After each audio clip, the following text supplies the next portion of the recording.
자, 안녕하세요. 저는 철강업종과 건설업종을 담당하는 멘토 김동화라고 합니다. 자, 제가 커버하는 종목은 주식시장이 망하는 그날까지 쭉 이어질 예정이니 참고 부탁드리겠습니다.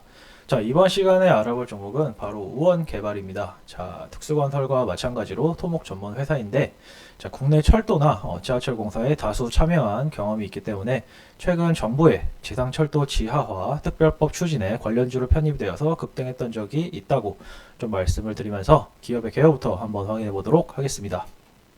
자, 우원개발은 원래 소프트웨어 개발, 제작 및 유지보수업 영위 목적으로 설립이 되었지만, 자, 2002년 6월 코스닥 시장에 상장을 하고 2010년 8월 전문 건설업체인 우원개발과의 합병을 통해서 자, 현재 영위하고 있는 건설업으로 주요 사업을 변경함으로써 지금까지 그 업을 영위해 오고 있는 회사라고 보시면 되겠습니다.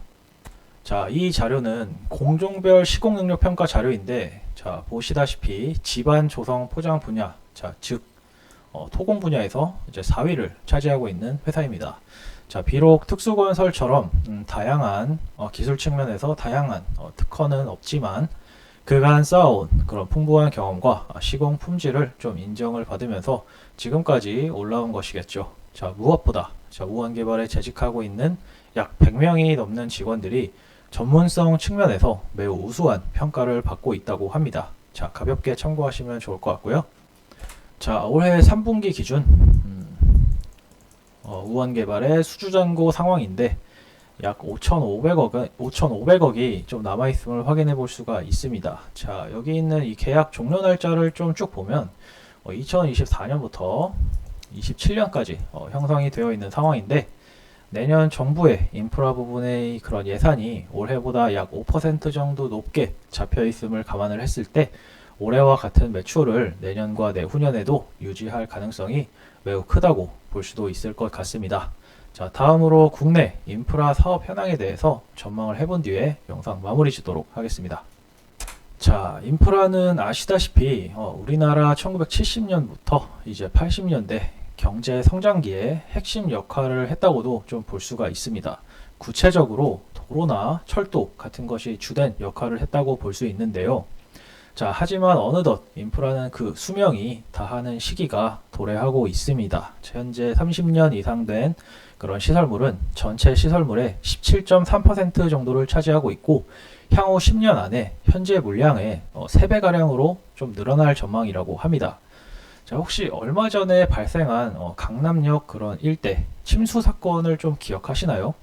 자, 노후된 인프라와 안일한 시민의식이 만든 좀 잔혹한 그런 결과라고 보시면 되는데, 실제로 국내 인프라는 노후화뿐 아니라 질적으로도 타국에 비해서 굉장히 떨어지고 있는 상황입니다. 자, 국토 면적이나 인구 같은 것을 좀 고려를 하면 OECD 회원국 중에서 38개 회원국 중에서 33위로 사실상 최하위권이라고 좀 볼 수도 있죠. 자, 여기에 교통 혼잡으로 인한 그런 사회적 비용도 2019년 기준 70조 6천억으로 올해까지 좀 매년 지속적으로 좀 증가하고 있는 추세라고 보시면 됩니다. 자, 하지만 이런 환경 속에서 인프라 예산을 대폭 늘려야 함에도 매번 정권이 좀 변화를 할 때마다 좀 급격하게 좀 감소를 하고 있는 추세인데요. 자, 다른 나라의 경우 지속적으로 올리고 있는 상황인데, 자, 우리나라의 경우 현재 거꾸로 가고 있다고 보시면 됩니다. 자, 여기 물론 재정 수지 적자나 부채 비율 증가로 인해서 여건이 만만치 않은 상황인 건 맞죠. 자, 하지만 공장 시설들이 세월이 흐를수록 감가가 되듯이 인프라 시설도 노후화가 상당 부분 진행되면 언젠가는 반드시 교체를 해야 합니다. 자, 다행히도 자, 이제 2024년엔 전년비 약 4.6% 정도 증가한 26.1조 원을 편성할 예정입니다. 물론 아직까지도 굉장히 낮은 수준이기는 하지만 노후화된 인프라 시설의 경우 추후 큰 인명피해를 유발할 수도 있는 만큼 내년과 같이 이렇게 인프라 관련 예산을 늘리고 있는 것은 좀 어느 정도 긍정적이라고도 판단해 볼 수가 있을 것 같습니다.